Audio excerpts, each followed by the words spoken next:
What's up, dudes? Max here, and just a little update to the scheduling on youtube.com/miles923.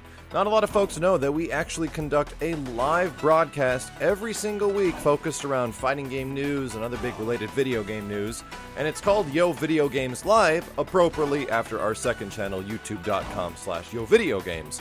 What I finally got the chance to do is to collect all this footage, and from now on, every time we do a live show, you can actually catch it rebroadcast here on my channel. So if by chance you did miss our previous episode, we talked about a bunch of the FGC drama with Collusion and tournament organization and our experience at the beach and stuff like that, as well as going into a little bit more detail of other games like Dragon's Crown and the insane amount of controversy that has caused. We kind of have a lot of fun with the show. We play a game and we cover a topic every single time. And one of the most fun things about it is the involvement. So for you guys that might want to stick around here and just watch the episodes in post, you can.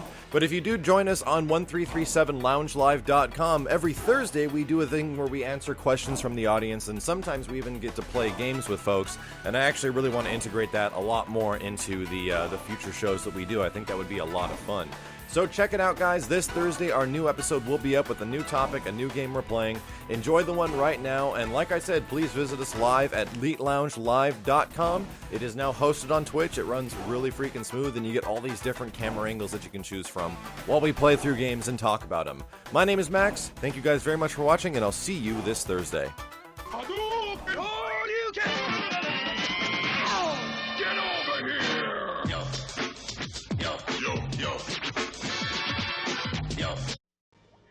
What is up, dudes? YoVideogames Live is back from the beach, from EVO, from Comic-Con. I'm joined by Matt. Hey, everyone. And as you notice, there's been a hell of less videos than usual on YoVideogames, and even Miles923. Sadly. Yeah, but we're back for you guys that have been tuning in. We're back playing Deadpool. We've beaten that game. Holy crap, at the freaking end of Deadpool. Like, you haven't seen it yet. We're like 2 parts into it, but dude, that game literally breaks down under the Xbox we're playing. Like, the system cannot handle how many things are on screen. At the end of Deadpool, it was just kind of like stupid. Like, it was like, oh, it went down to like 30 to 25, 20, 15. Yeah, and it's like 12. the game's too many enemies on screen, but it was hard, but we eventually beat it. It's a lot of fun.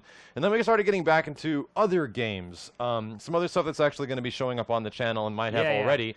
Like Mega Man 2, The Wiry Roars. The Wiry Wars. And Donkey Kong Country 2. I call it Masochism Extreme. Yeah, like, I can't believe you actually wanted to go for DKC 2. I was like, you can, let's do it. Everyone wants us to do it. I'm like, yeah, it's hard. It's really hard. It wasn't like, yeah, let's play a really hard game. I was more like, everyone's asking for Bananas and Sex 2. I really want to do it. So yeah, so you got your Bananas and Sex too. Yeah, and it's already just not the way you wanted it. Not the way I thought it was going to be at all. That game is rough, man, like extremely rough. But it's besides from that, game. we actually are going to start playing on the channel a title that you picked up that is one of the most amazing bro ops games that we could have ever possibly played, and probably ends up being one of my favorite like 2D games of this generation. What is it? Guacamole? Guacamole. I bought it. Yeah, I bought it on a whim on the weekend because I kind of like the look of it, and I was like, yeah, we totally got to play through this game like bro ops. And dude, Guacamole is freaking amazing, and the greatest thing about Guacamole is that it's a reference game. It just makes fun of like video games and pop culture and all this stuff, and it's a 2D. Like fighting game / platformer / like Metroidvania. Yeah. So you get like all these combos and all this crazy crap that you can do as far as like wrestling moves against people. Yeah. Dude, it's awesome. And it looks freaking great too. It's got an amazing style. I actually loved the hell out of that game. I'm really glad we played it. So that will be coming up fairly soon on YoVideogames. But besides from that, dude, we have missed a lot in the past month. Yeah, we have. What was the first thing we did in July since we have been absent from YoVideogames Live? Okay, so the first thing we did was EVO. Okay. So how was EVO for you? I was not really too impressed with EVO this year. I don't think some people understand this who are watching from the stream, and that is, EVO was advertised as being at the Paris. Yeah. And you get to the Paris, and it's not at Paris. It wasn't actually at the Paris. It wasn't at Paris. It was at Bally's. And it was in the back corner of Bally's. And there was no signs anywhere in Paris to tell you that it's in Bally's. You had to follow the guys with like the Mad Cat shirts.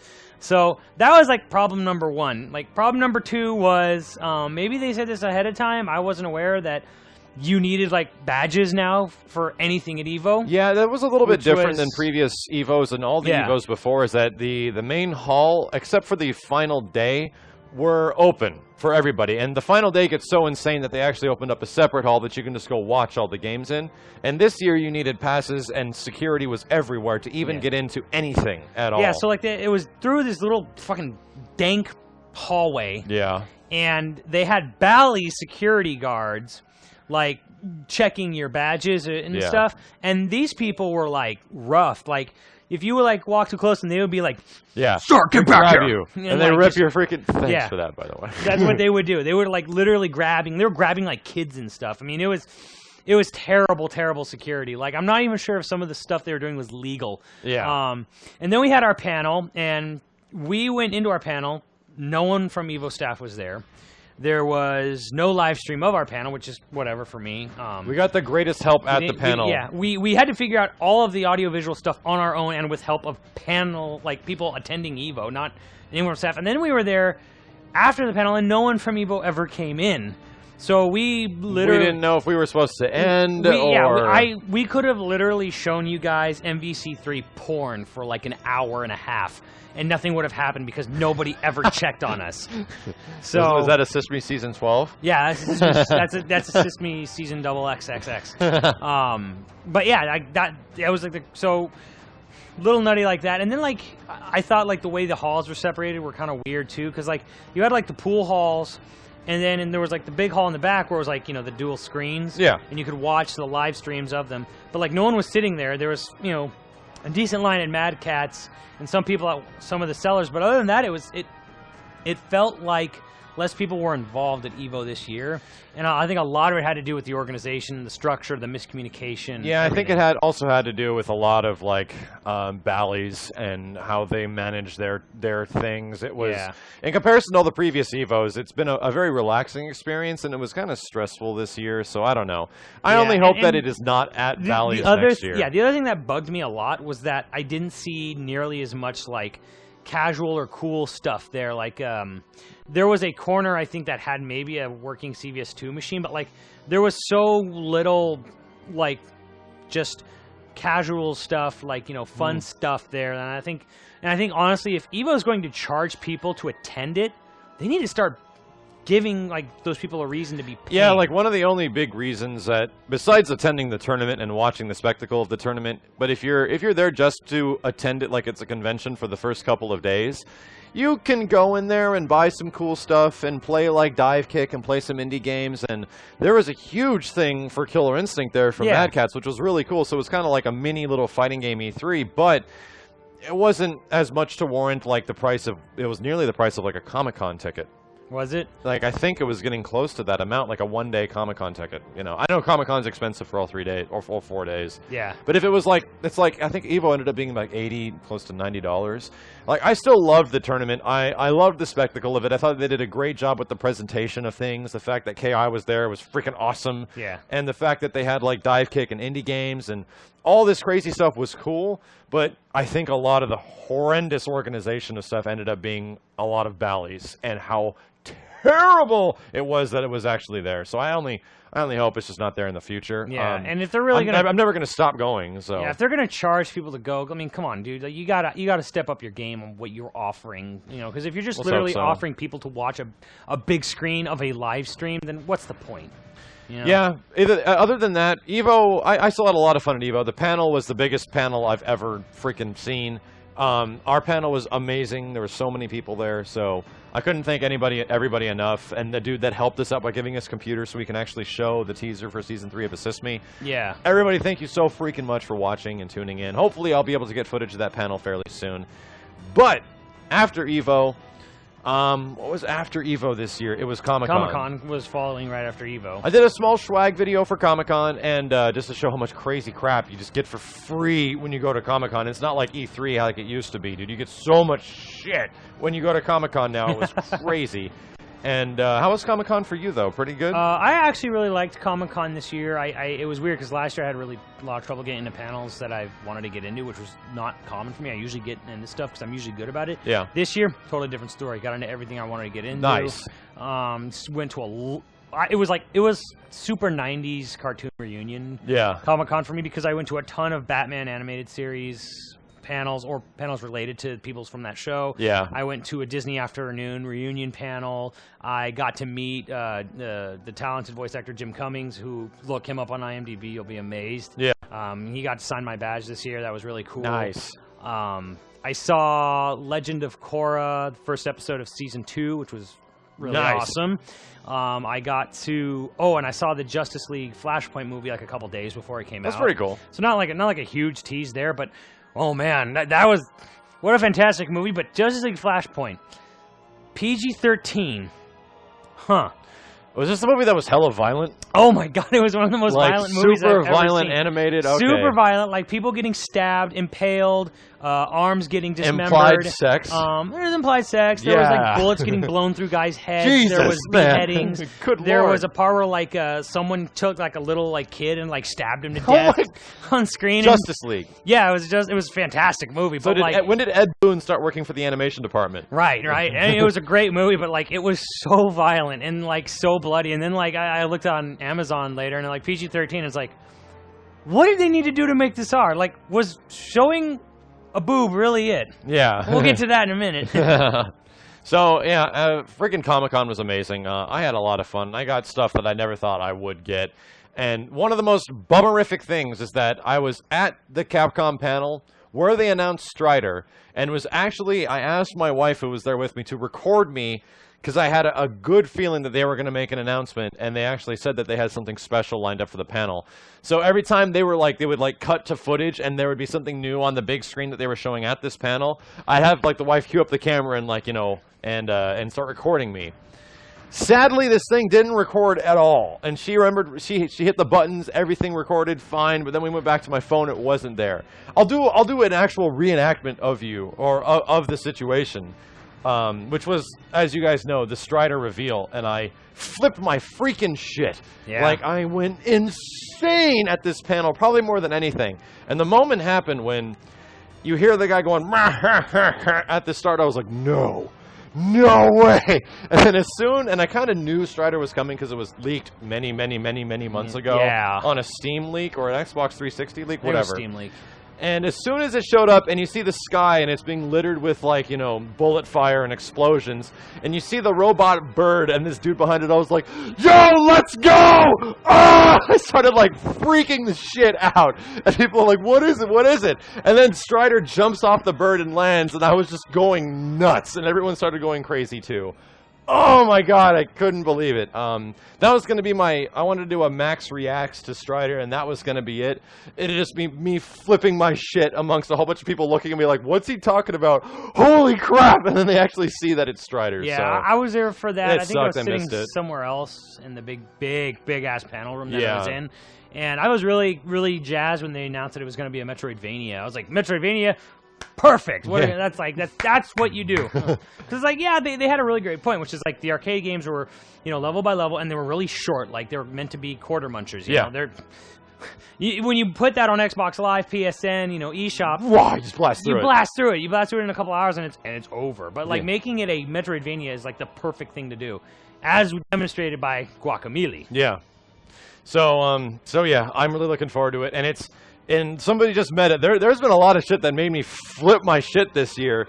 Between Killer Instinct being announced, Mega Man, and good Lord God, Mother of Super Smash Brothers, and then Strider, it takes away my speech, dude. I become instantly a 12-year-old kid, and I can't handle it. I can't freaking handle it. And I find it even crazier that the same team that is working on Killer Instinct is also working on Strider. I find that extremely freaking weird. So much to the point that I want to get a petition going. So listen closely, guys. I want to get a petition going, and I want everyone to let the guys at Double Helix that are making Killer Instinct right now, the same guys that are making the Strider game that's going to be coming out in 2014, I want you to let them know that Jago in Killer Instinct should have a Strider color alt. He should have a alt where he is purple and he is red sash with the red thing around with the red visor around his face, whatever they're doing with the character now. I want that. I want everybody else to want that. That Double Helix needs to give Jago a Strider alt color in Killer Instinct. And all my money, you can have the clothes on my back, just make it happen. And screw his idea, because mine's even better. I want there to be a costume alt for Saberwolf that turns him into Banjo. Yellow pants, maybe a blue backpack, turn his snout into a bear snout and make him a bear. I want a Banjo alt. You want and I even to want be a bear. the announcer to just be like, Banjo! Yeah, right. Yeah, Strider and Killer Instinct would be even better. I literally asked them about that at Killer Instinct Fridays, and they're like, that's a lot of legal loopholes. So I was like, oh.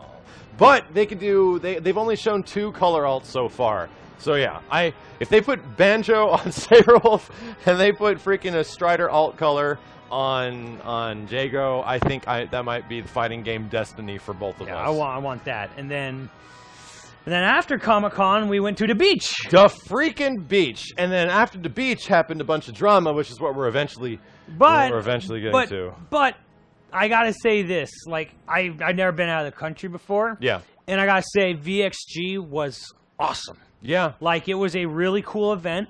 It was really amazing to see how far it had come in a short amount of time. Only the second year, yeah.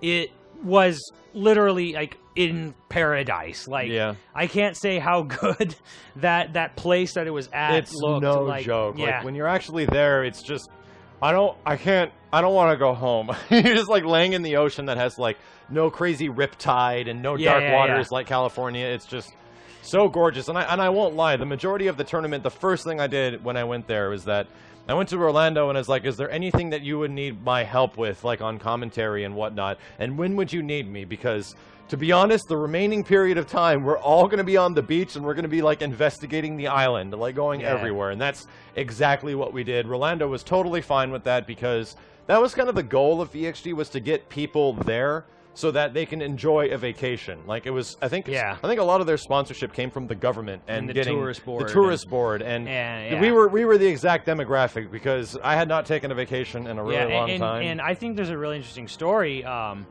When they were doing we were almost to finals on Marvel 3, and you and Gutex were on the mic. I was literally sitting right next to you guys. Yeah. Just out of the camera's eyesight. And we were playing and then we got to losers final, and you handed it over to Yipes, I believe. Yeah, Yipes and I believe Golden Boy Neo jumped on the mic. Golden Boy Neo. We literally left that room right after he took off the mic. We walked right outside because this thing was literally on a big giant peninsula overlooking the beach. And you and I just said, you commentating all day. I've been commentating for like 5 hours. We went and we just jumped into the water, and we never saw or heard about anything that happened from losers finals on until after we got back. We had no idea what happened. You know why? Because we were in the water. Yeah. Because the water there was clearer than a pool. And then we literally just swam across the beach up and down until the sun went away. So all the drama that happened at the end of VXG, we were not there live at all. As soon as I was off the mic, I was exhausted because I was literally been talking at the top of my lungs for like 4, maybe 5 hours. And then, let's go! We just ran to the beach because we didn't want to miss the day. Walked out because the thing was in this really beautiful kind of open hotel. Yeah. That was literally right overlooking this bay, and we just literally walked outside and just water. We're just done. We're done. And we just went into the beach. Had no idea anything else that was happening. But as far as the event goes, it was actually a really solid event. They had nightly activities every night. Yeah, I think the only at different locations. As far as treating, okay, here's the thing. As far as a tournament that treats the people that are coming, because they acknowledge that getting people out here is a challenge. Yeah. You're in the middle. You're in one of the most easternmost islands of the Caribbean, and it takes a long time to get out there, even from the States. It's like a 3-hour flight just from Florida, Miami. Yeah. So they kind of recognize that, and they did things every single night for people that attended VXG. There was literally a club you can go to, a party that you can go to, an event that they were holding, and these things were really freaking fun, and they were really cool, and you can talk to all the big FGC guys that were there. I thought it was really, really considerate for the people that were there, all things considered. Yeah. Super considerate. They were super considerate to all the people who would come for VXG. From the opposite side, in looking at it from our perspective, all you see is the crazy drama and how the stream is going and how things aren't working well as far as brackets and stuff like that. Sure, if you're there only for the tournament and you're there just to win money at the tournament, unless there's a big pot bonus or something, it's like that's not the big draw of going to VXG. Like I think VXG is about the spectacle, and holy crap, if we get an opportunity to go next year, and if they can help us go next year in any way, because we paid for the trip in full to go this year. We just wanted to be a part of it in any way, and to go to the beach and go on a vacation. So it was freaking amazing. That's all I can say. If you guys are looking for like an amazing vacation and to hang out with like fighting game community dudes, go ahead. Totally, just enjoy it. Totally worth it. But totally worth going to. Talking about the insane stuff that happened after the tournament or right at the end of the tournament. So to let you guys know, you know what? I don't even want to say names. I don't even want to highlight specific members of the community because I don't think that does anything. All that happened was that during the finals of the biggest game at VXG, the players were told, or what is it, like the word acquitted? Is that a right word to say? Not really. Well, the players were obviously colluding. It was obviously that they did not care a lot about what was happening during the finals because they were choosing characters that they don't normally use. Like normally if you play your hardest and you want to go at it your hardest, you're going to use the best thing you got against the best thing you got. And the players that were playing definitely had better things that they had besides what they were using. Here's the thing. I've seen this stuff happen a lot between me working on Cross Assault like 2 years ago and seeing the Mike Ross and Jago thing happen. Well, you know, Jago, the guy that used to run shows on YouTube as well. Okay. He's with EMP now. They had this thing where they fought and they were enemies for a while, and I already kind of assumed that they were, you know, a heel towards each other and they were enemies.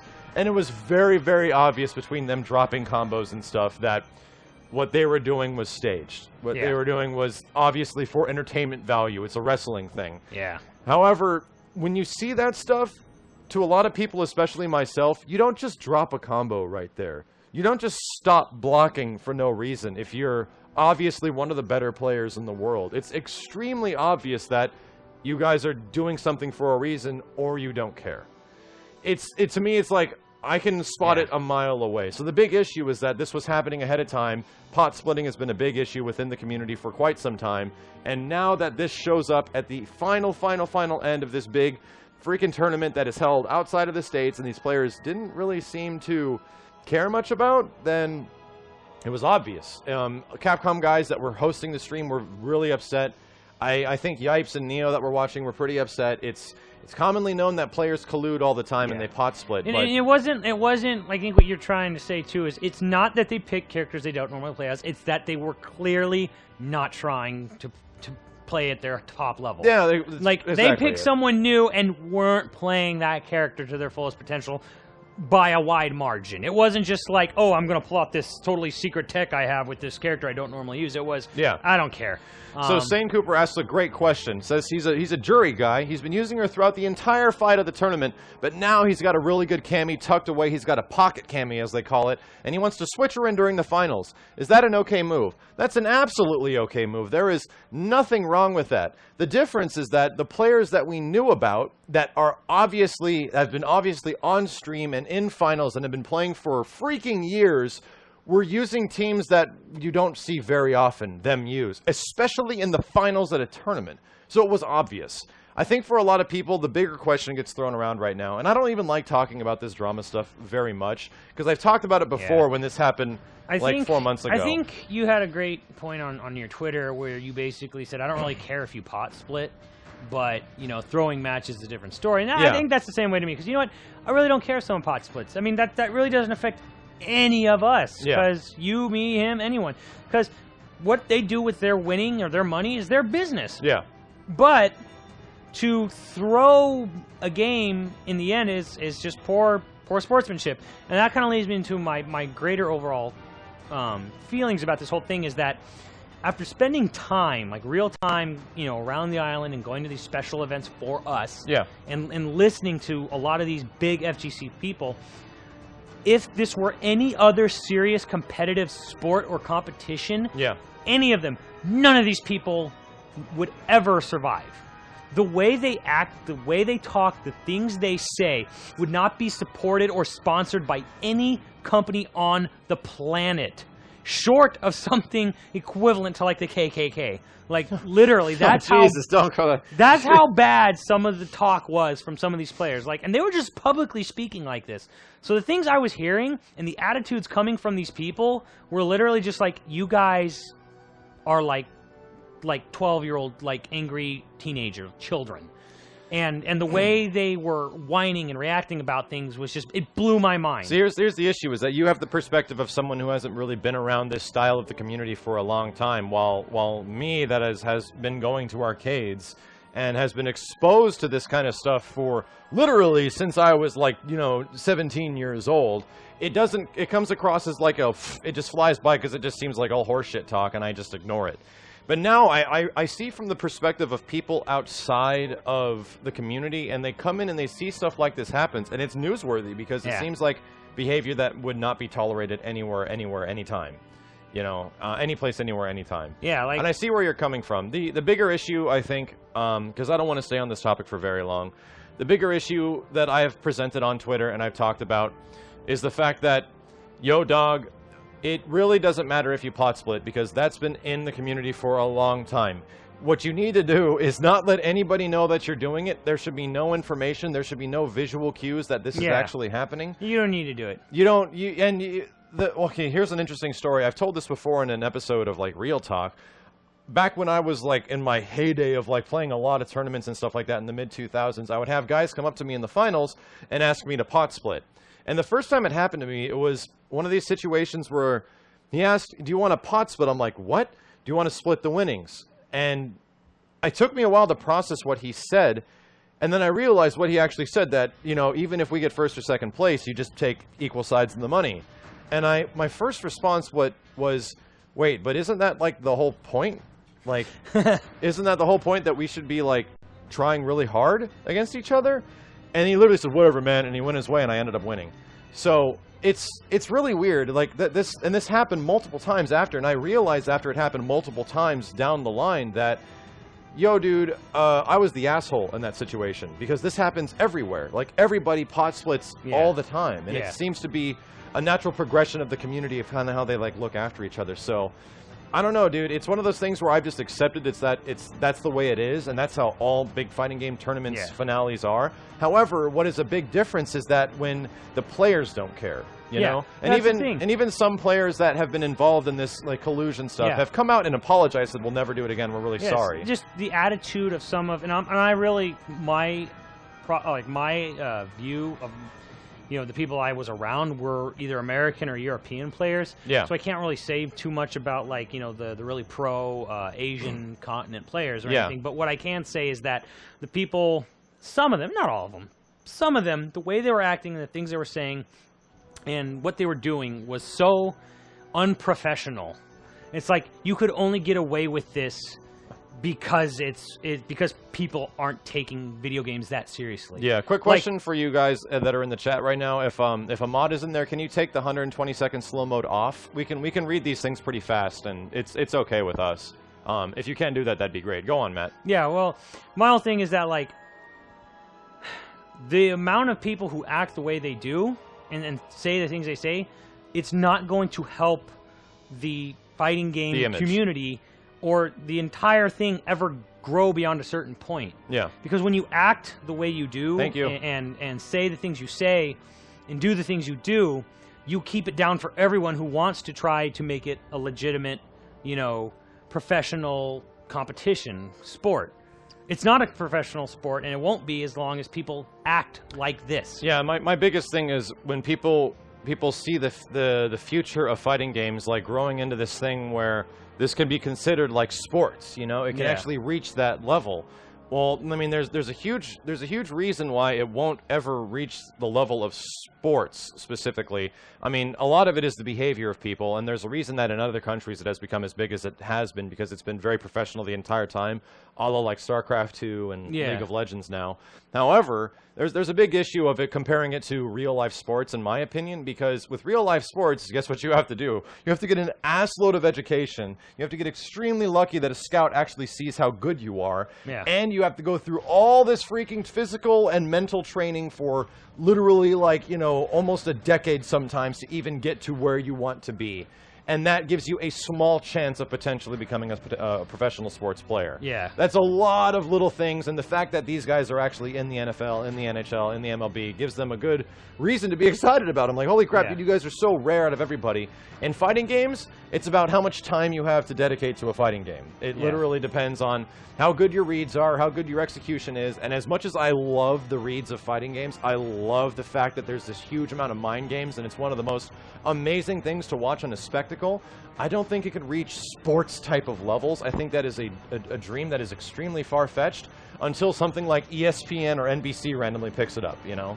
Yeah. But on the same related note, when it comes to pot splitting, we just don't want to know about it. All I really care is seeing a good game. All I really want to see is the two players play at their best in the finals, and I want to see a victory. I want to see one person be better than the other. The biggest reason is that in the finals, there almost always is an underdog. There always is one person that is a little bit not as likely to win against this other person. And those moments are what make fighting game history. Those moments are what cement all these great pastimes that we absolutely know and love. And if you take that out of a finals and you take that out of the entire tournament, it's kind of saying gigantic F you to all the dudes that were in a tournament, and a gigantic F you to all the people that are watching, or an F you to people that might watch. I think MediaCore 1983 just said it perfectly. What's that? The FGC wants to be taken seriously, but refuses to grow up. That's a very good example. And when it comes to how it's being treated now, I think it's good that a lot of these people are really focusing and saying, we're not going to support this stuff at our tournaments. A lot of it's up to the tournament organizers and stuff just to lay down the law and say, no, you're not getting any of the winnings because you obviously violated something that happened within the agreements of you playing at our tournament. So, like I was saying, regardless, I think the situation that happened sucks. I think that every time this happens and it's very obvious that it's happening, it doesn't do anything good for the community. All we want to see is two players play at their best, but I can look at things from an opposite perspective. You know, you could get like a little bit of cognitive dissonance here and look at things from the perspective of the guys that are playing. And from their perspective, they got as far as they did. They can do whatever the hell they want. But I think in this day and age where everything is broadcast, where everything is known about, and especially within the fighting game community where all these people want this attention, you kind of need to maybe sit and realize that you're a part of something much bigger than just you and another guy in the finals. You're a part of this legacy of this community that grows up and loves something about it. And whether or not they love you directly or they love the way you play the game directly, they all love hype. And they all love being excited about video games, and that takes that away from them. So it's kind of like if I just immediately said, nope, I'm not doing Assist Me anymore because, you know, I don't like Marvel. You know, and that would just be it. No, we're literally doing Assist Me because we're doing Season 3 of Assist Me because a lot of people still like Marvel, and a lot of people like Assist Me, so that's the only reason we're doing it. You have to realize who's watching you, you know? You have to realize who's paying attention to what you're doing.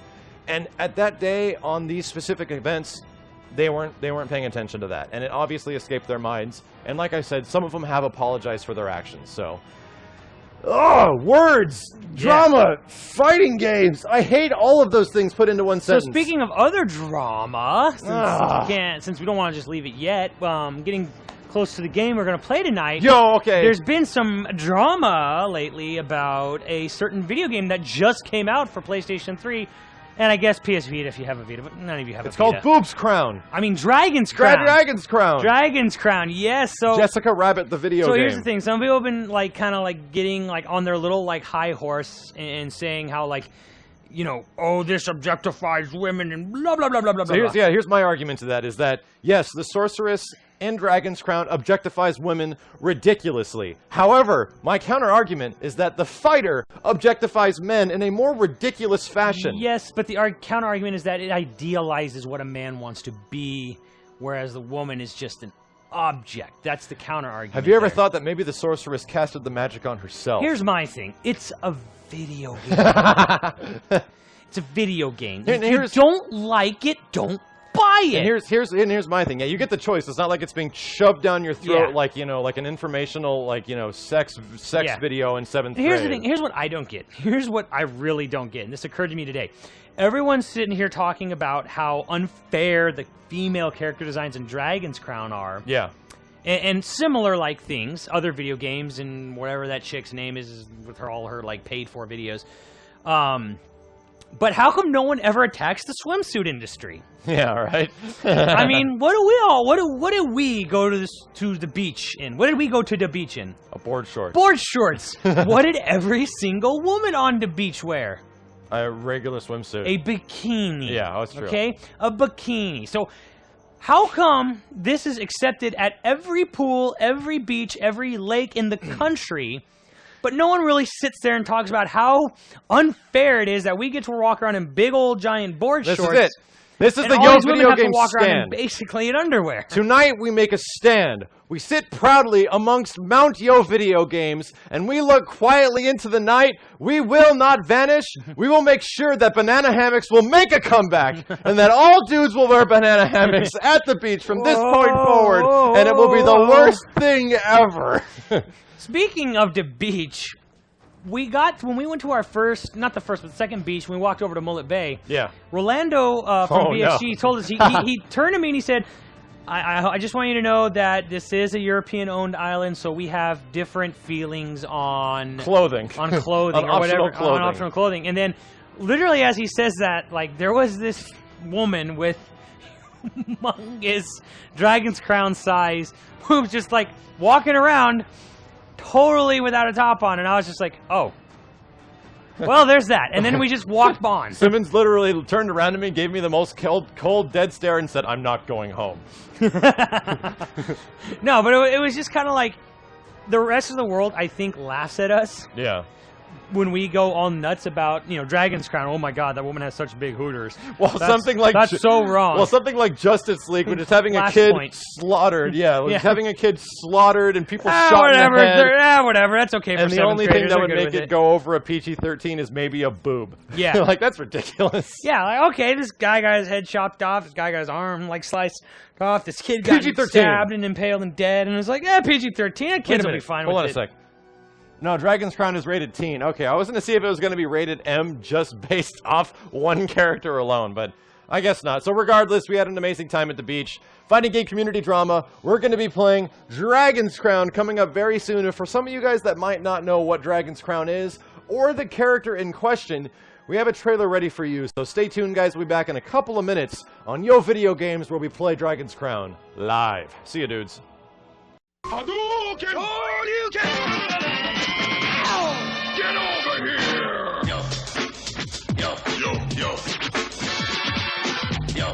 Dudes, we back! Alright! Look at this Dragon's Crown! Freaking feast here. There's like pork and apples and beer and chicken legs and corn. Yo, let's eat. Who are you using? I want to use the elf chick. No. I'm gonna play as the woman! No, play as the real woman. I'm playing the woman! Look at this chick. Oh my God, look at that character profile. It is even crazier looking in person than it looks like on a screen. Somebody just said, because we're just coming off of the Killer Instinct video, some guy, I think it was Intahakin, said an amazing quote that is a better way of explaining Killer Instinct combos than I could probably ever explain them. And he said, Killer Instinct combos look interesting because you cannot autopilot them because you have to make the right choices. That is exactly why I really like KI, is that you cannot autopilot your combos. You have to make good decisions in your combos or you're going to get screwed. Okay. I think I'm 2P. Yeah, pick a character. Create new. All right. And for the sake of this playthrough right here, I'm going to use Booby McGee. Jessica Rabbit. Jessica, let's go. Nelly. I don't know about that. Oh my God, who cares? Who cares? Silky Black.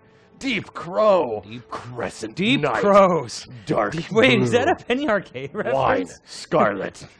Silky Black. Now we're back at the start. I think I like the red wine one the most. Nah, that one sucks. The default one's the best. Oh, we're putting her in Japanese. She's got to go. Oh! Mine was English. Whatever. Fine. I don't want to know what she's saying. Click it's so much better. Okay. Click her.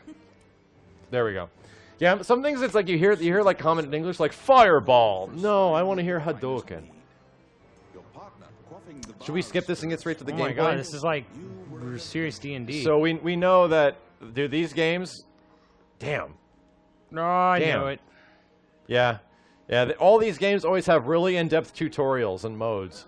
My God, the rump on this woman will make a grown man stutter.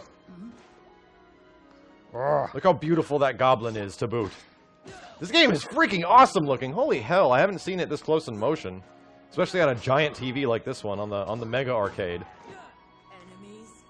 Her waist is the size of my thumb, and her rump is the size of the end of my car. Talk about exaggerated anatomy. So they do say on the back of the box, let me read a quote from the back of the box while you blast through this tutorial.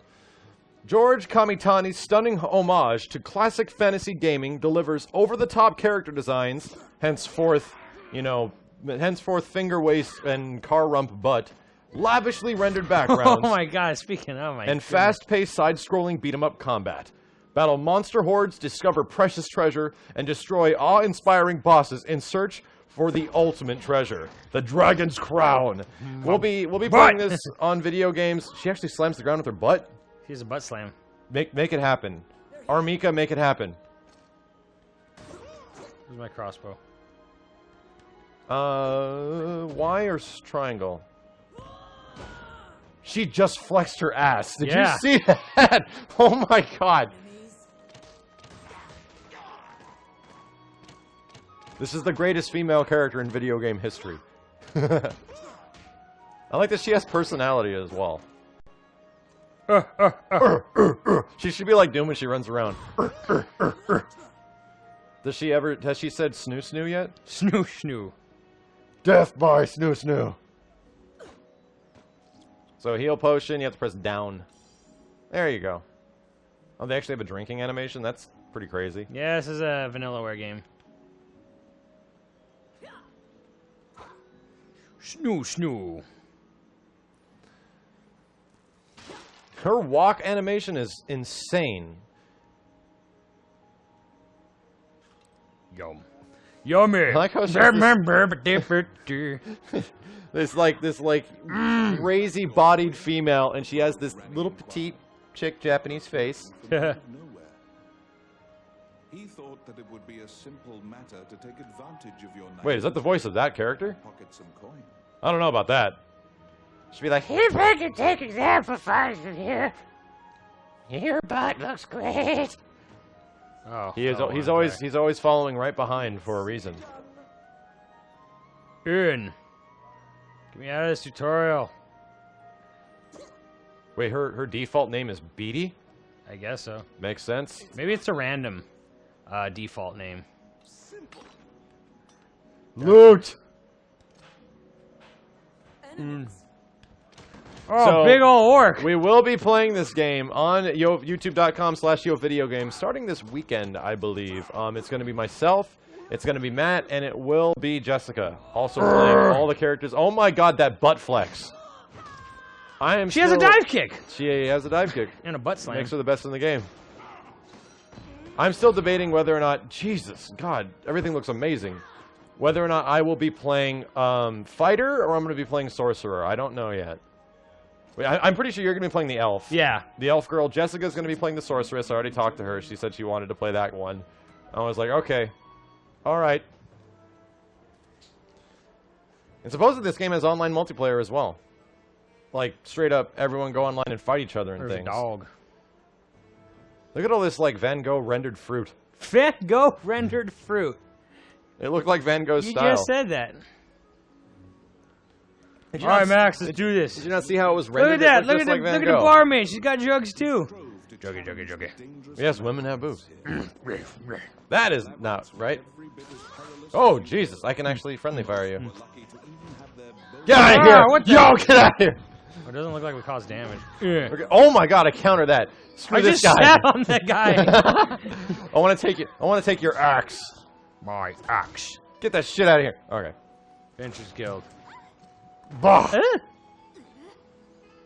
This game is already fantastic. Blah, blah, blah, blah. This is objectifying men because my head will never be that small. And your body will be that big. My body will never be that big. To be deemed worthy by the Adventurers Guild, you must first repair your broken equipment. What? Oh, is that straight into this guy? Oh, okay, okay. I didn't see that. Oh my god, Max. Yeah, you said you had to learn the skill. Go leave guild. Oh, you can't even do anything. He just said to go into the Adventurers Guild. No, he said go to the magic shop to repair our whatever. By the Adventurers Guild, you must first repair your broken equipment. We have to hold down. You conquer a labyrinth. Holy Whoa. hell! If I opened a door and saw that, I would probably faint. There's no May I help you? Which one do you want? I'm done. adventurers come here not only for Why is Tim Curry narrating this game?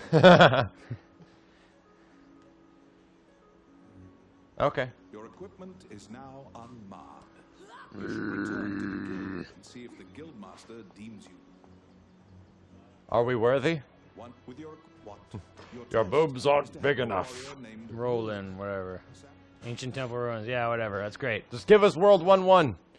Where's the forest, like PSO? There we go. We'll get into the story later. Prove your mettle for the guildmaster. You head to the ancient temple ruins to assist the warrior. Oh, looks like it over there. Alright, I want to see the video game now. Magic gate was recently found in the ruins on the outskirts of town. Use that to reach your destination. I got a slide? This Sick. game is pretty. I was just about to say that. The game is actually freaking gorgeous. Oh, my eyes. Sure. Do you have to get weapons appraised like Phantasy Star Online and Diablo and stuff? Yeah, I guess so. Lie within the ruins of the old Elysian temple. I can't get over the walk cycle of the Amazon. Far less so. It's because you're an ass man. Ancient It's just got so many frames of animation. I'm an animation guy. the Elysian civilization in one night. Goodbye, Goblin. Dive kick. Defeat enemies picking up loot and loot. It's yours. Dive kick. Pretty sure that big giant axe is yours. Yeah. Oh, this guy's a friendly. Okay. Ah! The bird cage. Give me that money. Give me Hey, that dude, fat loot. Tinkerbell's in here. Get her out. You liberated a fairy that was trapped in a cage. Open this shit. Open it, I say!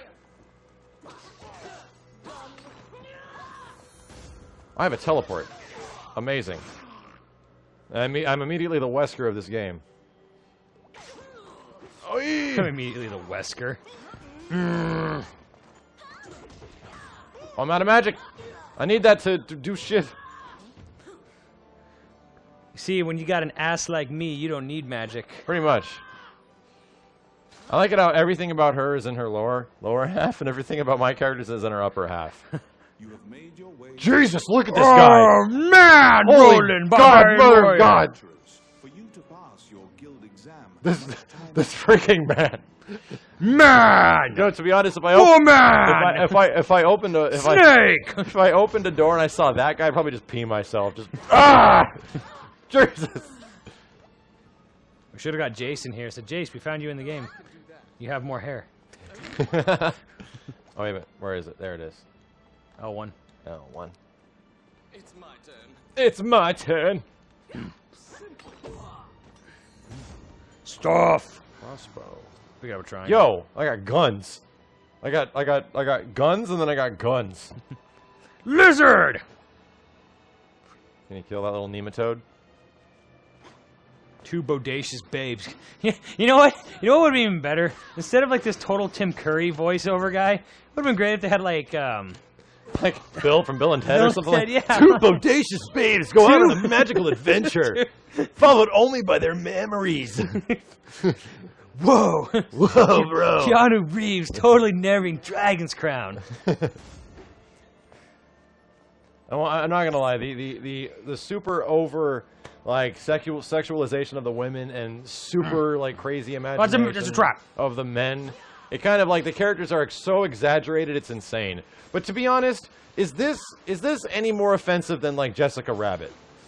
Well, I don't know. She's like straight on thong, like butt in the air. Maybe not more offensive than the Laserdisc version of Roger Rabbit. Oh Jesus! Don't get us started. You know what was great about that? At Comic-Con, they had a panel for the 25th anniversary of Roger Rabbit, and the animators straight up confirmed That the exists. long-running rumor of Yeah. the Laserdisc Now, there version is a is shot true. in It's true. Who Framed Roger Rabbit that yes, there's a shot where you can see right up her skirt. Your bones that you can find. Tell in my skirt. wife hello. I'll tell your wife more than hello, buddy. Quit eating food! The dead Was that like a giant pretzel? You just had. I guess it's better than a big banana. What if they like had a giant, like gratuitous close-up of that?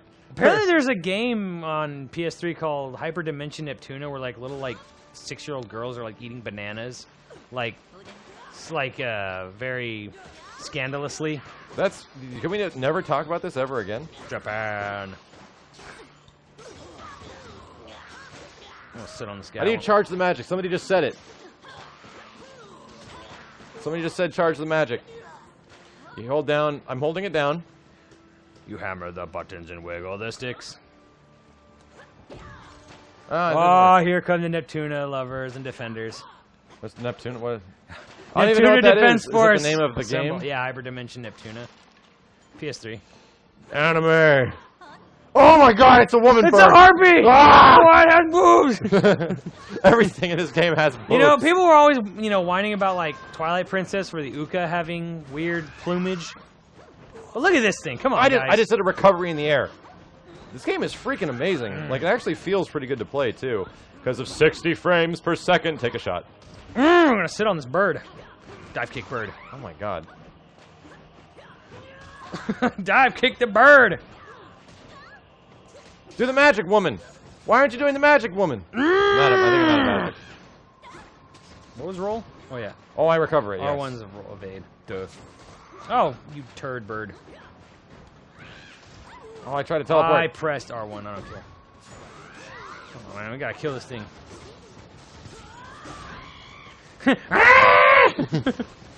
Bird! Oh my God, it has me! Not anymore. I need to heal. Falafel. No. Oh! Trying to teleport when she does that. It's not working. You are almost dead. Use a potion, sir. Up, down, right. Light staff. Ronstead. Heal potion. Use! Triangle. Fuck, come on.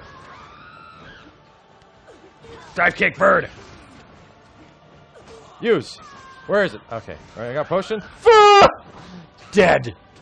No, Max. This is what happens when I don't listen to the tutorial. You know it's pressed down. Is it down to use? Okay. Oh. Oh. So now I probably have more magic. Yes. Yes, I do. I think that is my charged up one. Oh, wow. She actually does a lot of damage when you hit completely. Die! No! I say, with my womanly thighs! there seem to be more This little dude that's following us. Holy shit, that was awesome. throughout the area.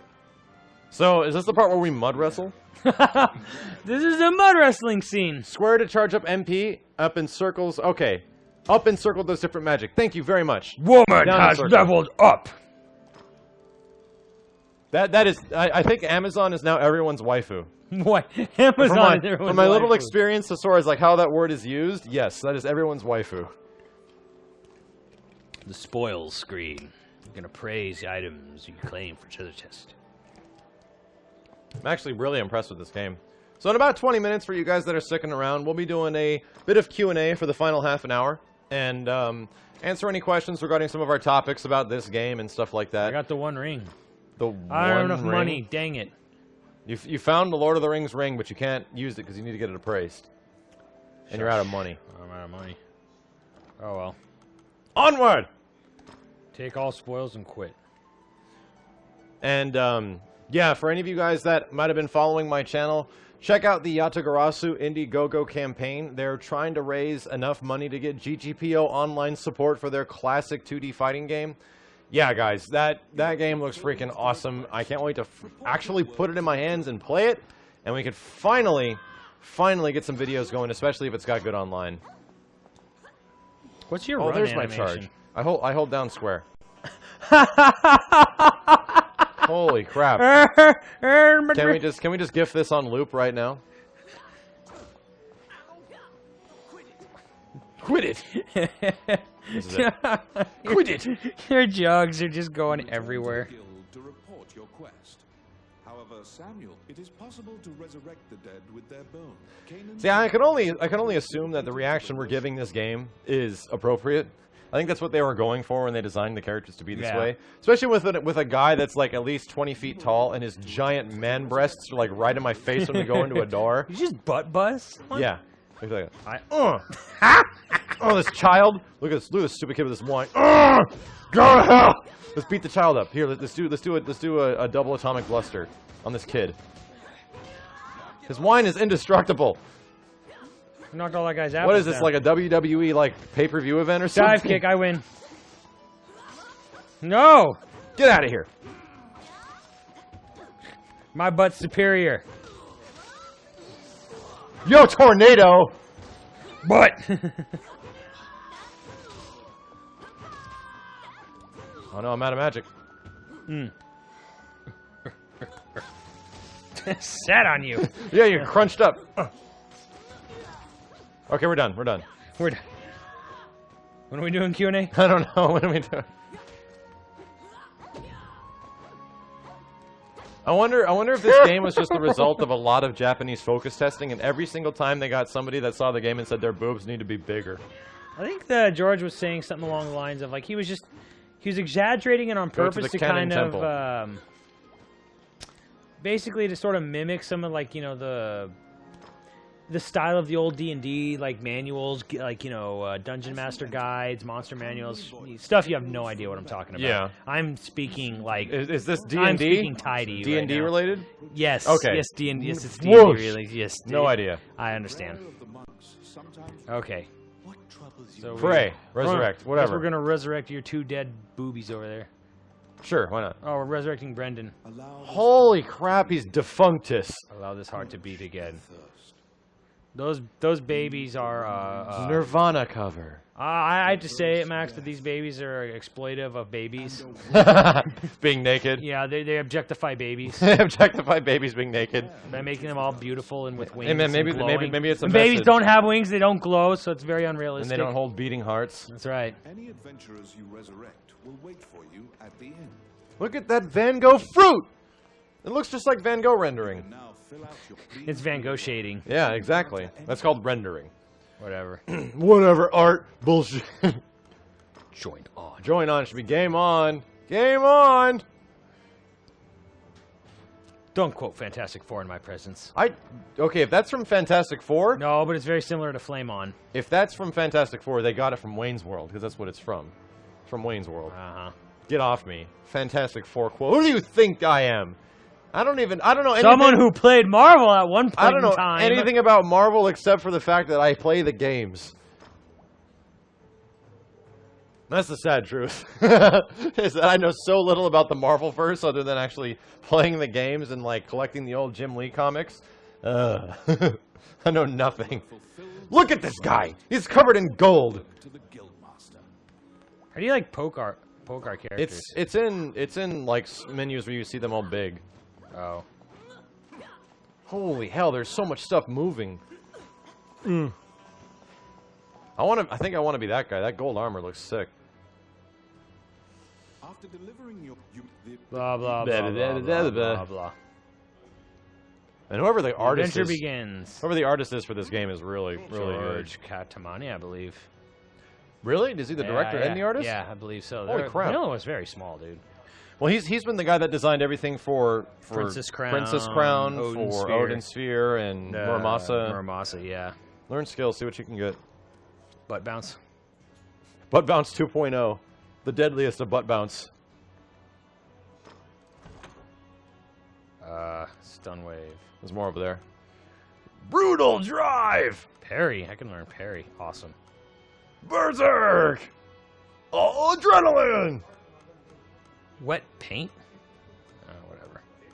Let's go with Power wave! Alright, done. And I think I need to enter. Maybe I might have to enter myself to. Yeah. That's really weird that you can't switch between. Maybe you can and we missed it. Oh, get out of Go there. to the castle. I think it was just to teach us something. Tutorial. Yeah. See, look at what you turn into. Look at what you will become. You will become this ragged old hag. Wow.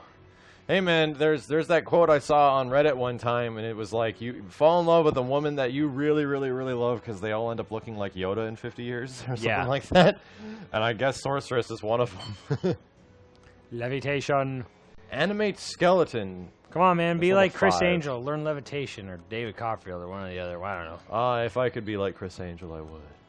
Ice prison. I'll take it. Ice prison. Does it say what I need to do to use it? Whatever. Oh, Whatever. put the skill items in your bag and then use them. So you actually have to go out and then apply them. Whatever. Are we doing Q&A or are we going on another thing? I think we should play one more. It's only like, we have about 10 more minutes and we got about a half an hour left. Okay. You accepted a new request from the I'm actually having fun too. You must go to the castle. I just like looking at this game. Go over here. We gotta go to the castle. Yo. Whoa! What is going on here, Magellan? Secure castle. Princess Vivian and Prime Minister Gustav. awaiting. The Prime Minister speaks a lot. But your Yeah, that's great. The Prime Minister speaks. Yeah, that's great. In order to retrieve the royal scepter, you chase the thief into the ruins of the old capital. In.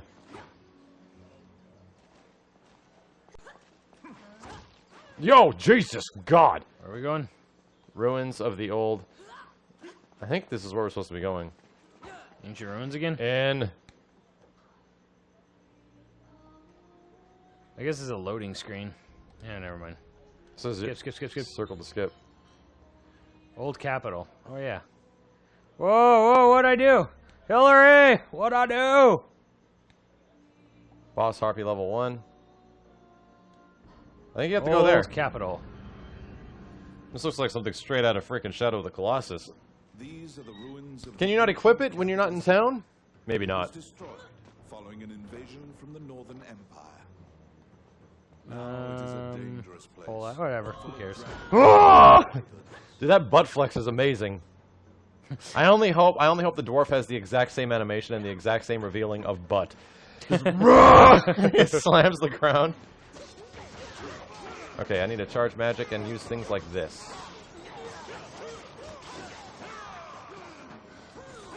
Nice! Thank you for the tip, dude. Oh, I'm just filling the screen with like bullshit. killing this goblin I feel in like the I'm corner totally here. playing an MMO now. Loot, fat loot. Oh my god, an orc. You know what I want? Dude, this totally looks like classic Warcraft 2 era orcs. I want George Kamitani to make a fighting game. Right? Like, how amazing would a fighting game be in like this style? It'd be interesting, that's for sure.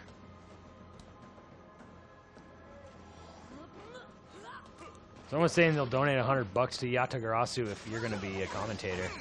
In Yatagarasu? Yeah. I am going to be a commentator in Yatagarasu. I'm sure they would appreciate the donation too. I'm going to do my best. I want to copy some, not really copy, but like take reference to old stuff, like in previous commentators in fighting games, but I also want to come up with a lot of new stuff too. Oh, it's just... Holy crap. Oh! Gotta get these like dudes. Hold on, right here. Oh, so a lot of what Sorceress does is charge her stuff. Pear. Our idols is just like eating food. All this crud. Maybe that's like she's just got this weird disorder where she eats and it just all goes to her chest. You find the bandit Tomet in a hideout amid the ruins.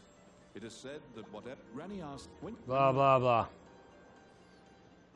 pursue the thief, apprehend him. Ooh, and asshole. reclaim the scepter. I'm all wet. I'm just like barreling through this water. I want F-Zero with these characters. Swimming underwater. Watch for your quarry to surface. Hit giant evil fish. Do you not have stamina or anything like that? Giant evil fish. What's this? I saw something shiny. What's this? What's this? There's fish here everywhere. What is this? Did you just chop a fish in half? I feel like I did. Ah!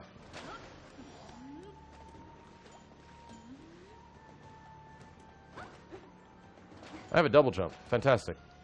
Fantastico. Get him. Fudge.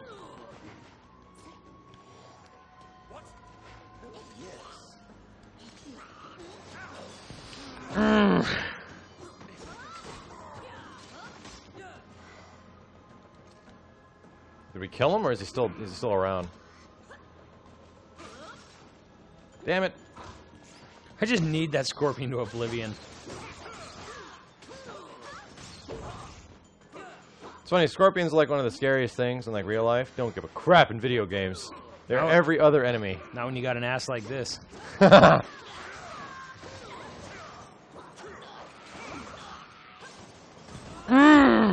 Oh, they're dead. I killed him. Sorceress is pretty freaking powerful. I think the only reason Sorceress is expert is because she's got low health at the start. Yeah. Enemies. Ooh. What the hell? Yeah, you deal with that. I think they're dead. Treasure rank! E for enough! I got a big old crossbow. Holy crap. How are you missing, lady? Whatever. I'm so glad that person told me how to recharge magic. This game has gotten infinitely easier. What?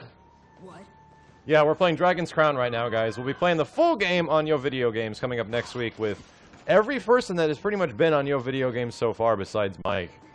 Man, Mike would love this game, too. He might. Yo, Whoa, that holy looks crap. crazy. Damn! A wyvern!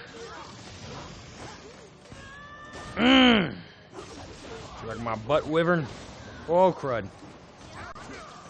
I'll expel all my magic. Holy crap, I'm up. I'm on fire! Hot fire!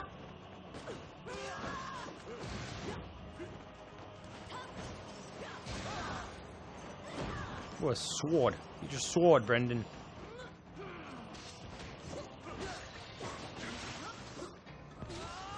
I'm getting out of here. Good job, Brandon. Oh, no! Holy mother of You're calling God! reinforcements!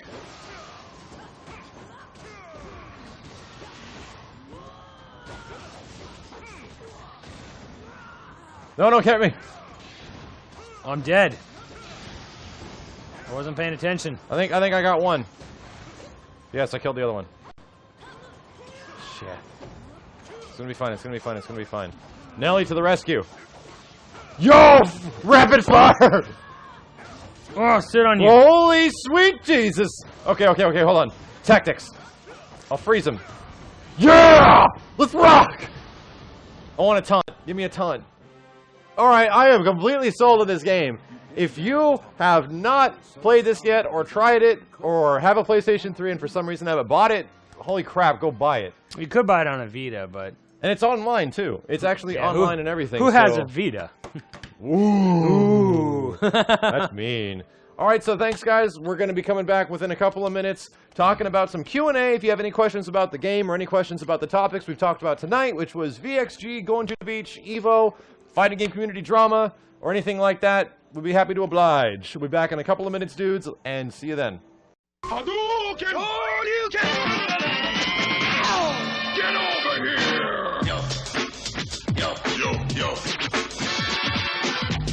What's up, dudes? We're back, and welcome to the final segment of our returning YoVideogames Live. And here we're going to take a bunch of questions and give you guys some answers regarding anything in the community, any of the topics we might have had during this show. And during that last video, I realized a lot of folks were talking about Smash and Melee at EVO. Yes, Smash should absolutely be at EVO next year, in my opinion.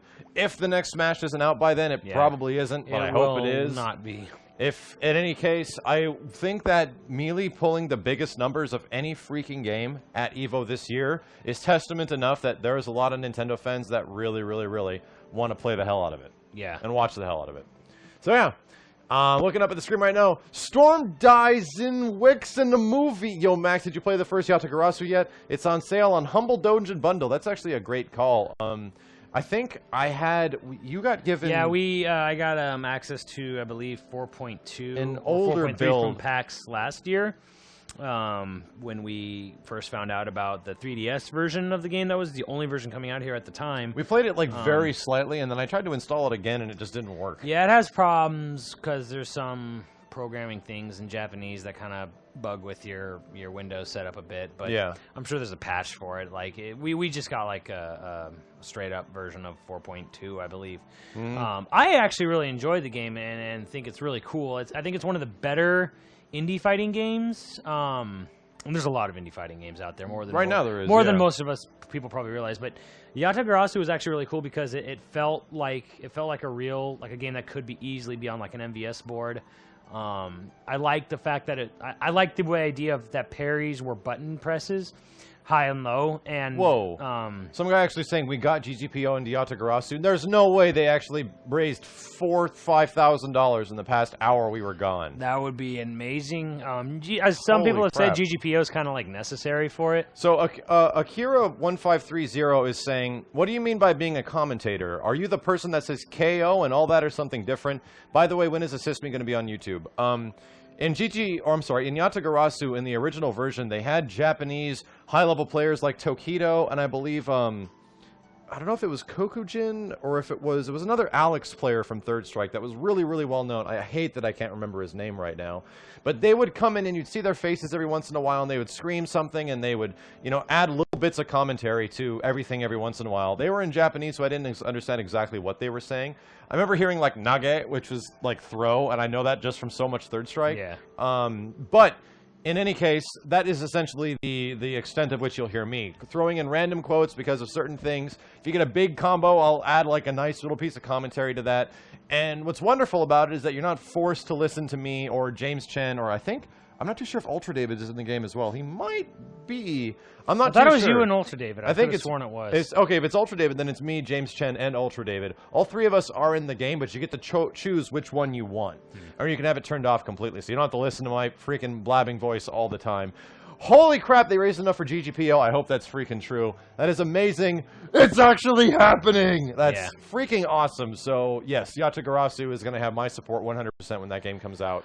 Especially because it's like the unofficial sequel to Third Strike in a way. Yeah, it's it kind of very is. Third Strike, dude. Like, I'm going to play the guy that plays a lot like Dudley.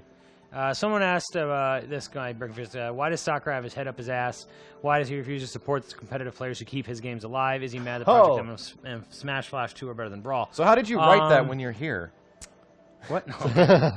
No, that's actually, there's a very good reason why there's a lot of sort of miscommunication in there. Sakurai isn't all hip on making the Smash series competitive because he doesn't need to. He sold millions and millions more copies of Brawl than he did Melee. Yeah. And you can argue to death how much better of a game Melee is than Brawl, but at the end of the day, money talks, bullshit walks.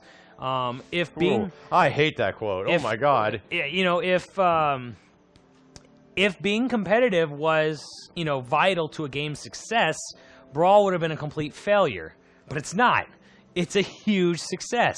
Yeah. So, there's no need. Now, Sakurai did clarify a little bit at E3 this year that Melee was for the hardcore, Brawl was for getting people into the series, and that the new one is going to be in between. Like he said that Smash 4 is not going to be a game about getting new people to play Smash Brothers because he feels he's reached as many people as he's ever going to ever reach with Smash Brothers. Right. With Brawl, which is good. So Smash 4 will be more competitive than Brawl, but it's not going to be Melee levels, I don't think, and I don't honestly think it needs to. Because here's the thing. If you want a competitive Smash game, you have it. Yeah. There's very, I don't know. To me, it's like there's not a whole lot more you can do to the basic fighting system of Smash Brothers. Yeah. From a mechanical level, other than different characters, different movesets. Yeah. So I understand where he's going with this. Like Smash is about, just.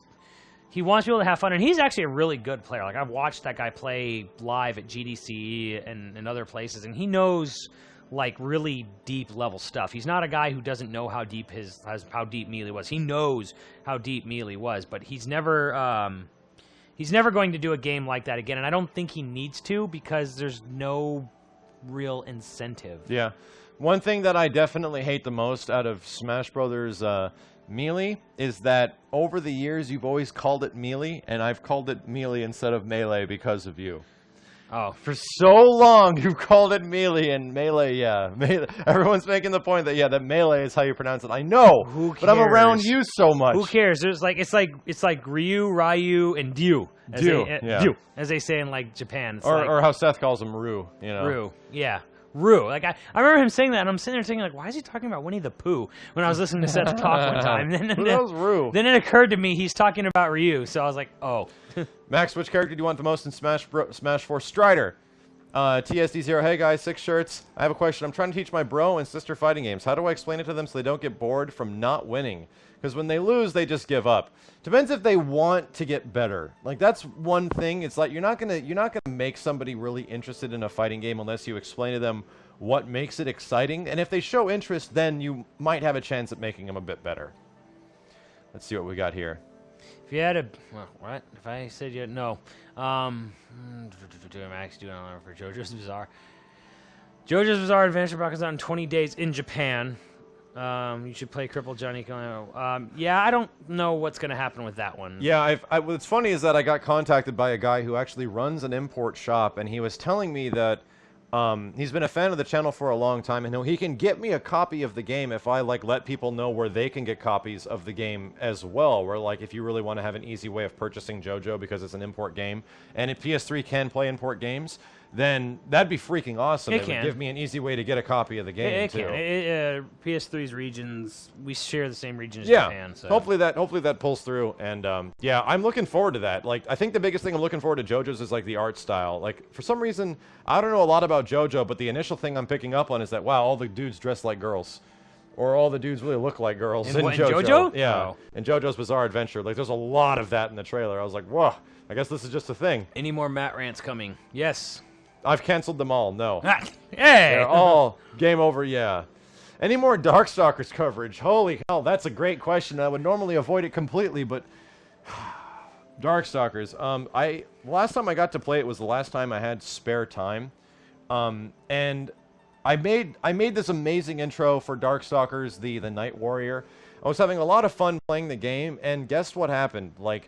Nobody was playing it anymore. It's going to have to be one of those situations where the online warrior for a lot of the games that I do now are the ones that I can just casually jump online all of a sudden and play a bunch of games between a bunch of people, like Third Strike, Marvel 3, and Injustice is kind of the big ones I've done right now. But with Darkstalkers, and the same thing with a few other games like Soul Calibur, it became increasingly difficult to do online warrior episodes because of how long I had to stay online and how infrequently I would get matches in that time.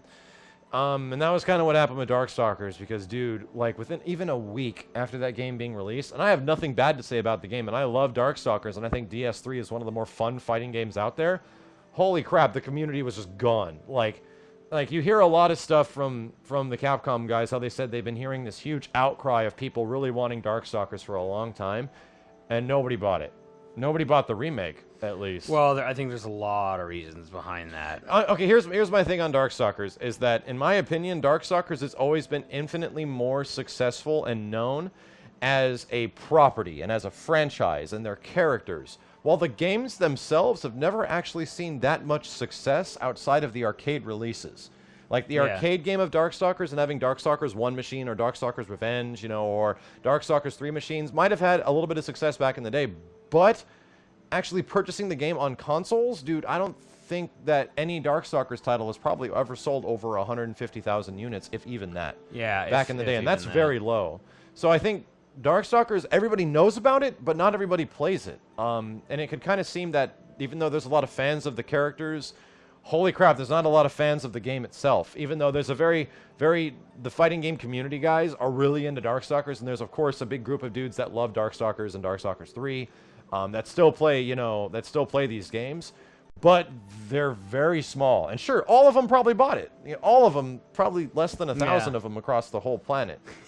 And that's the problem, is that I think the only way you can do Darkstalkers now is, if you want to make it successful, is to make it violent as hell, make it sexier than violent, and make it a next-gen, beautiful-looking game. That's the only way I think you can do it.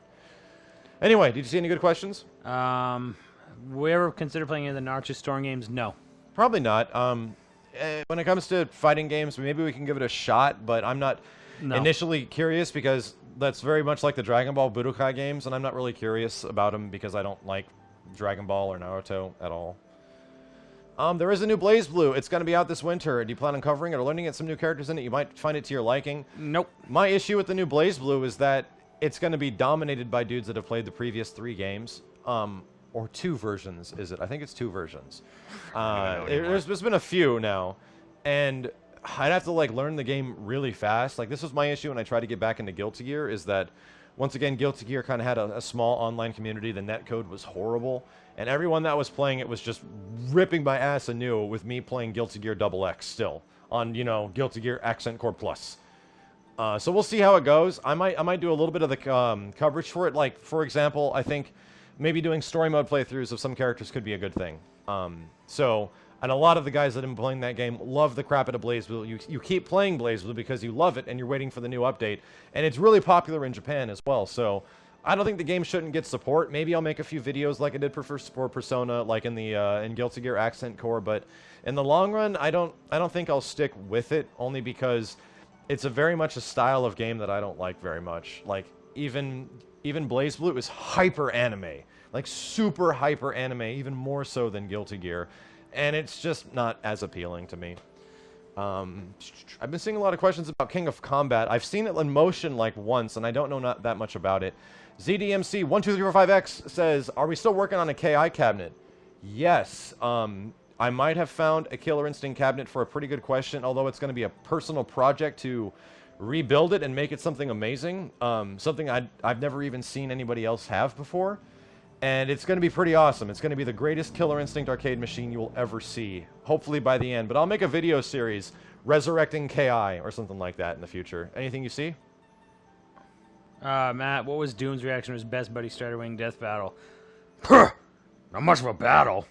Yeah, it's that true. pretty much would have been it. Like, Doom would have expected it so much. I'd have been so pissed if Hayabusa won that fight. Because in my opinion, Strider's got the better technology, and Strider's like 2,000 years old. This guy's got a question. I'm interested. Can you clarify what you meant in DKC when you said the FGC just consumes? Didn't really understand. I probably have to think of the context it was used. Did I say it or did you? You said it. I said remember it? this. I So vaguely remember what he's referring to, but I just can't remember. Do you remember the context? That's the important thing. We'd have to go look at it again. Yeah, I would say that by the FGC consumes is that they always want more. Like, yeah. you get something and you immediately want more. Although that's the same with a lot of communities, like fan bases nowadays. Like, as soon as you get some little thing, you immediately want more. And that isn't just with, like, information about fighting games or tech or anything like that. It also, especially with the fighting game community, is about drama, and people like to incite drama and expose drama and invigorate drama and glorify drama, which I hate. Which is why on my channel you find me very, very, very infrequently talking about stuff of that nature. Which is why I didn't want to make a video on my personal main channel talking about the collusion thing. I chose not to do it because it's already been done. I've already given my take on this, and you guys can find it in an old episode of Real Talk, which is called Real Talk Pot Splitting. And I pretty much go over my same exact conclusion. I almost remade the same video again, and I was like, you know what? No, I've said what needed to be said months ago, and that's still my stance on the entire thing. Ooh, what race and class am I going to play in Final Fantasy XIV? I've already answered a question from this guy. Catgirl Lancers and Catboy Lancers are the most popular. Are you going to play on Gilgamesh, the Reddit server? I don't know my server yet, but I'm definitely playing a cat dude, and I'm a paladin. Straight up. Anything on your end? God almighty, cat dude. Are we going to do a Platinum Games retrospective? That'd be awesome. Yes. I mean, I would love to play God Hand. It's going to happen at some point. I don't know. I don't know when, because it's Wonderful 101's coming out so fast now that we don't have time probably to do any sort of proper Platinum retrospective. So I guess leading up to Bayonetta 2 probably. Yeah. Can we confirm when or if KI is going to be in the lounge? If Killer Instinct comes to Elite Lounge, I will absolutely be there. And the one thing I wanted to do so bad last time we were at Super Arcade playing the game for Killer Instinct Friday, for you guys that don't know, the developers actually brought the game into the public and got a bunch of public feedback regarding the latest build of the game. This is really similar to what Mike Z did with Skullgirls for their pre-release. And they let everyone just hammer it out on the game and give them some feedback, and they interviewed people and did all this stuff, which is freaking amazing that they're open to that much community input. And they were saying, I heard a rumor that it might actually show up at Elite Lounge. So if that happens, I will absolutely be here. And if I get to talk to the developers anytime within the next week or so, if I hear them on Twitter or something like that, I'll find out. But I'll be here in a freaking heartbeat. I want to do some commentary for KI really bad, and I didn't get the chance to do it last week. Yeah, Salty Cupcakes is still going on. Of course it is. Why are you telling me this? When did I say it didn't go on anymore? What are they talking about? I don't know. How hype are you guys from Metal Gear Solid 5? On a level of hype meter, between 1 and 10, I'm about an 8. 5. 5? Appropriate for you. I'm pretty hype about Metal Gear 5 only because I dig the storytelling in that game. Really? I'm digging the stuff that they're doing. And all the things you told me about 4. Yeah, 4 is a pretty convoluted story of a game, but for some reason I like the universe it's in, just because I like Metal Gear 1 a lot. Any idea if Double Helix will send a KI machine to the East Coast? I've been dying to play it. I don't know when Don't plan on getting an Xbox One due to the price. I don't know if there's going to be PAX one... East is after it releases. Yeah, probably so. at PAX East, but that's after it's released, so... I don't know. That's the thing when you get these developers that are like local to an area. It costs a lot of money to ship equipment and machines. Well, that's the thing too. People like we're in early August, getting close to mid-August. The game comes out in November. I mean, I know Microsoft hasn't officially said it, but let's be real, guys. Xbox One and PS4 are coming out in November. Yeah. It's 3 months away. Yeah. So it's really close. Yeah. Some guy's asking, do we think that KI will end up being on PlayStation 4? This is an excellent question. Who said this? Some guy just mentioned it. And I see this a lot, and I don't mean to make you feel like uneducated or don't know what's going on with the situation.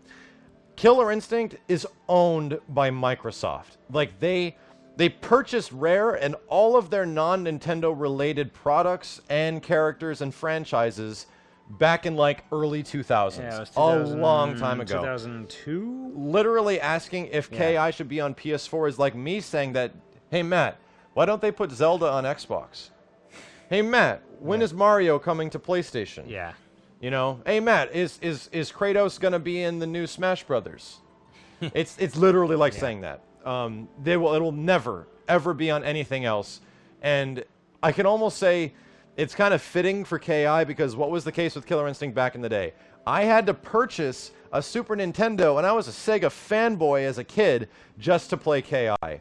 Like literally, Killer Instinct broke me as far as like being a super fanboy of certain things, and I was a Sega fanboy as a kid, and KI broke me, and I broke down and ended up saving a whole bunch of allowance money to get a Super Nintendo. Yeah, and it's the same exact thing is happening now. Someone asked us if we were ever gonna play through Asura's Wrath on YoVideogames. Like, no, we're not, because a lot of people have asked me that. Well, we're not gonna play it because we wouldn't be playing it. We'd be watching it. Yeah, but everyone says it's still really good. We could do a let's watch of Asura's Wrath. Yeah, but I still want to watch/play it because I hear it's good. It's good, but here's the thing. In the pantheon of action games, compared to like Devil May Cry 3, 4, and like Bayonetta, which we haven't done yet, and Bayonetta 2 coming, it's like it's very. Asura's Wrath doesn't hold a candle to Bayonetta. It's very I don't much care a different how type of game. Well, no, not really. I don't care how much of a fan you are of Asura's Wrath. It's nowhere close to as good as Bayonetta. So it's kind of like we really need to get to Bayonetta before we get to something like Asura's Wrath. Have I seen that Fnatic made a new song called Collusion? Just released it today. That's nice. Very interesting. I almost wonder if it sounds like The Descent into Madness or something like that. Dude, you guys got to play Def Jam Fight from New York with Kenny and Steve. That is an amazing idea. Actually, you know what we really got to do is we really need to play WrestleMania 2000 with Kenny and Steve. I'd be down for that. We went to a party at Kenny's house one time. I think we were playing WCW NWO Revenge all night. Was either WrestleMania or No Mercy. We did the Royal Rumble with 40 characters. Yep. Oh my God, that was still so much fun. Yeah, I don't like wrestling like that much, and I barely have played many wrestling games, but I played the holy god out of Revenge on N64 back in the day. Put John Cena in Killer Instinct 3. I think that's a great idea. John Cena. Sega Saturn Saturdays. If that comes back, it'll be in a much different format than before. I like Saturdays a lot, but we covered a lot of the games that I really wanted to cover. I don't think we covered nearly enough. One of the things for Saturdays, and I've told people this too, is that, like, as you were saying, it was what we want to do with it is we want to sort of up the production value a little bit, and we had these jokes, intro skits to them, and we had some really good ones for like at least 2 more games. Yeah. And to do that would require time and a lot more effort than we've ever put into a Sega Saturday. For you guys that don't know, like, we film that stuff and we record playing it, but every single thing that is put together on Miles 923, every single one of the 1,700 videos, and every single one of this almost 700 videos, I think now on YoVideogames, is just me.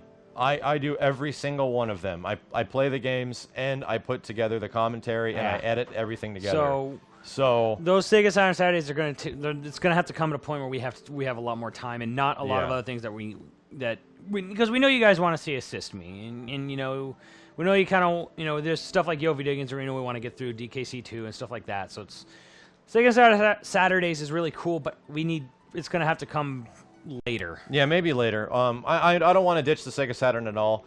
Everyone's asking me about the Final Fantasy XIV open beta. Dude, I'm going to be there so fast you can't even believe. I just missed one guy's question just before. Oh, that was it. Necroshade, do you have any hype at all for Call of Duty Ghosts after the failure that Black Ops 2 was? And this is a great question because over the past month or so, I've been getting the craving to play other styles of games other than fighting games, because that's mostly what I've been playing in the games we've been playing on YoVideogames. Yeah. I really have wanted to play another competitive game, and it's literally a competitive shooter. I've felt that, and I've quite, over the past maybe 4 or 5 years, I've always had a competitive shooter to fit my aftertaste after fighting games, and I like that a lot, and Call of Duty has kind of fit that gap pretty well. However, with Black Ops 2 and how poor the netcode runs, and in my opinion, its online infrastructure is the worst of any one of the games, even though the balance of the game is really good. I couldn't handle it. I couldn't handle the fact that I am being scrubbed out, quite literally, by this kid running around with a knife or a shotgun. I can't aim sideways, but I'm losing to it. That's literally one of the most frustrating things on the planet. Was that in Black Ops 2? That was all Black Ops 2 was. It was just I gave up on you're Black at the good end of the Ops. connection, I gave up on Black Ops 2 because the netcode was just like it was terrible. And it's been going downhill ever since Modern Warfare 2. However, Call of Duty Ghosts leaves me with a little bit ounce of hope. I'm not hype for Ghosts in any way, but I will play it, and the only thing I'm hoping for is that it somehow emulates how good the online might have felt in Call of Duty 4 and Modern Warfare 2. I think that's all Call of Duty needs to get me excited anymore, is that the online just needs to run good, because you already have a great basis for something that's a lot of fun and I enjoy playing, but holy crap, just make it function. And that's all I really want out of it. Who cares about dynamic maps? Who cares about dogs? Who cares about if the game still runs like butt, it doesn't matter. Even custom character customization, whatever. Who cares? Just make it work. And you know what also gets me excited for the fact, some guy just said it, I'm hyped as hell for Titanfall. The reason I'm hyped for Titanfall is because one of the first things they said was that the game is going to be the most precise online experience, because they're doing all this crap with the Xbox's cloud computing and emulating online environments and making the lag as least as it possibly can be. Because they literally said, we understand with a lot of fighting games that the netcode and how the games perform online has become a big issue, and we want that to be no issue with our game. The fact that they say that means wonders to me, because what has all of the guys with freaking Call of Duty been saying forever now? They've been saying nothing. They've been saying that their games are totally There's nothing wrong with our games. Nothing wrong with the netcode. And it's like, you guys, you obviously have not played the last 4 years of Call of Duty Online. It's very clear that if you do not notice something. So yeah, it's dedicated servers on Xbox One. It's the fact that they're promising all this crazy stuff with the cloud. I don't know what it means, but all I see is that at the end of the sentence, it means awesome online experience. I'm like, that's all you need to do to get me excited about Titanfall. So let's go. I think Titanfall will be the Call of Duty killer. I think it will be the game to take down. I wasn't quite sure about it, but after E3, well, not like immediately after, but like sort of like in the weeks and in a couple months after, I'm starting to see like a little bit more buzz, and yeah, I'm seeing Titanfall sticking more, because there's a lot of times where games are like E3 darlings and they just kind of die afterwards, and you never hear about them again. Titanfall stayed, and it's like, I think it's ready. I think a lot of people aren't that excited for Ghosts. Sure, it's going to sell an ass load, but I think in general the public perspective of the game is not nearly as high as it used to be, and it's the perfect time for something new to take its place. And what have I been saying for the past like 3 years that Respawn has existed? All they're working on is a Call of Duty killer. Like that's their main goal. I'll bet is just to make a game that will take down COD, and I'm going to predict that it will happen. Is Destiny a PS4 exclusive, or did Xbox just ignore it at D3? Xbox just ignored it. It's coming out on both systems. Yeah. Just like how Kingdom Hearts and Final Fantasy 15 are coming out on both systems. Yeah, that's funny. A lot of people forget that one too, and it's like, yeah, they actually were announced for both. Yep. What do you think about Cross Counter getting a cease and desist letter from Capcom over Excellent Adventures? So it's a good thing I've read that because I watched what happened earlier with Gutex. So literally, quite a long time ago, Gutex got a cease and desist, which means that stop what you're doing from Capcom regarding some of their content. And I'm guessing, or what he explained it as, was that they were selling video products that had Capcom copywritten characters and gameplay footage in it, but they were selling it at like a price and making full profit off of it. And Capcom pretty much said, stop it. You can't sell what is ours technically. And that left a really bad taste in the mouth of the guys at Cross Counter because they were just helping promote them and making very little profit off of what Capcom is doing.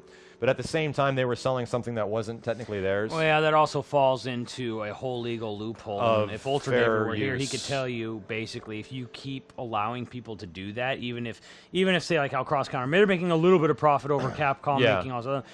If someone like them keeps doing it and they keep ignoring it, they actually lose their hold over their own copyright. Exactly. Like because like, a court can literally look at it and say, well, you've turned a blind eye to people making a small profit off it all those other times, then you've lost your hold on it. Exactly. So they actually, it's what they have to do.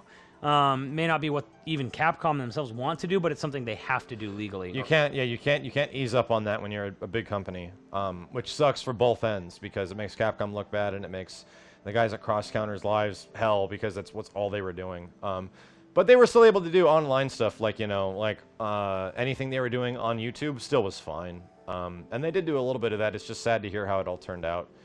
What do you guys think about the sequel to Tomb Raider being announced? Awesome. First game was the remake was great. It was great. Could be better. Could be better. Yeah, characters could be a little bit less generic. Characters could be less generic. There could be I don't know, like a little bit more connection between the I could do with, let's put it this way, I could do without an overworld just littered with skulls everywhere, like I'm walking through like a haunted house. Billions of people have died on this planet. Tombs being part of the game would actually make, it's funny because the tombs were these optional things and they hardly had any skeletons in them, and yet the rest of the game was all these little caves and tunnels full of dead bodies, so it was kind of odd. So here's what we last one, Jedi Force 317. Have you filled out the survey for Konami asking for suggestions for potential Metal Gear Rising sequel? I've heard them talk about a sequel already for Rising, and I hope that happens because... You didn't see the big-ass survey? Yo, I didn't see the new one. Is that I recent? took it. It's like 20 minutes long. Yeah, I took it. Holy crap. When did that come out? Like Monday or Tuesday. Oh, Jesus, I don't know. I've been working all week. No, I didn't see that at all. I'll have to check it out when I get home. So that's going to just about do it. Thank you guys very much for tuning in to the latest episode of Yo Video Games Live. For anyone that did not watch the whole thing, I'll actually be hosting the entire 2-hour episode of Yo Video Games Live on my channel, youtube.com/miles923. And of course, youtube.com/YoVideogames in case you guys missed a little bit of what happened here, what happened there. And if you want to watch the archive footage, you can also watch it here on LeetLoungeLive.com. But until next week, my God, man, we're back from the beach, and let's go take a nap. See you dudes next week. Hadouken!